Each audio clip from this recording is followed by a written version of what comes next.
Hello guys, তোমরা কেমন আছো? আশা করি তোমরা ভালো আছো। আমরাও ভালো আছি। আমরা গেছিলাম দীঘার ঢেউ সাগরে ঘুরতে।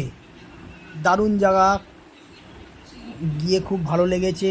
এই তোমার এন্ট্রেন্স থেকে আমরা ঢুকতেই দেখতে পেলাম টয় ট্রেন। কিন্তু যারা যাবে তারা ফার্স্টেই টয় ট্রেন চলো না। আমার মতে পুরো জায়গাটা ঘুরে ফেরার পথে টয় ট্রেন চড়ে গেটে চলে আসো। সবচেয়ে শর্টকাট, সবচেয়ে সুন্দর, ভালো জার্নি।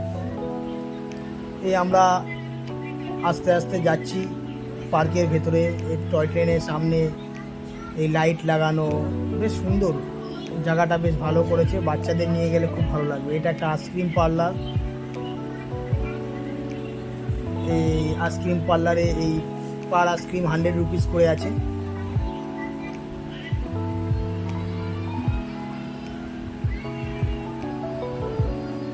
এখানে আমরা কিছুক্ষণ ভিডিও করেছি। করার পর এই এখানে বোটিংয়ের ব্যবস্থাও আছে। তোমরা যদি চাও তোমরা বোটিং করতে পারো।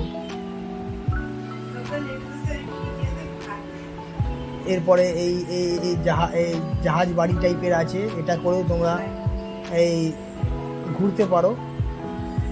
এই ঝিল মতো একটা আছে, ঝিলেতে ওরা এটা করে ঘোরায়। তোমরা যদি চাও তো এটাতেও তোমরা উঠতে পারো, ঘুরতে পারো, ভালো লাগবে। পরিবেশটা এত সুন্দর করেছে, ভালো লাগবে। অনেক বড় জায়গা, কিন্তু এটা মাথায় রাখবে, ঘুরতে ঘুরতে যদি এক্সিট একবার হয়ে গেছো তাহলে কিন্তু আর এন্ট্রি করতে পারবে না।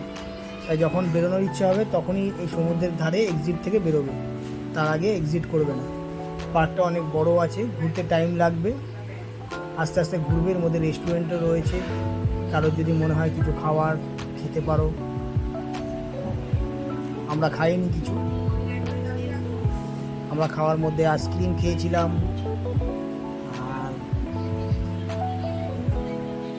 ঘুরেছিলাম।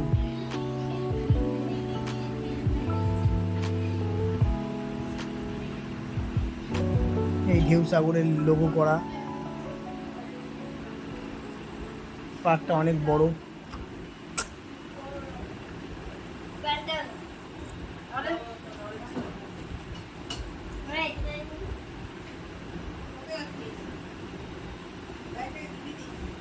এই একটা জাহাজ বাড়ির মতো রয়েছে। এই জাহাজ বাড়িটার স্ট্রাকচার, এটা দেখতে খুব সুন্দর, লাইটিং করা। হ্যাঁ, খুব ভালো লাগবে। আর সারা পার্কটাতেই লাইট দিয়ে পুরো সাজানো রয়েছে, মানে খুব সুন্দর। মানে যদি তোমরা যাও তোমাদের ভালো লাগবে। এখান থেকে সমুদ্রে যাওয়ার পথও আছে। পুরো পার্কটাই অনেক বড় পার্ক। এন্ট্রি ফি হচ্ছে মাত্র 10 টাকা করে। আর একটা কথা, 5 বছরের নিচের বাচ্চার এন্ট্রি ফি লাগে না।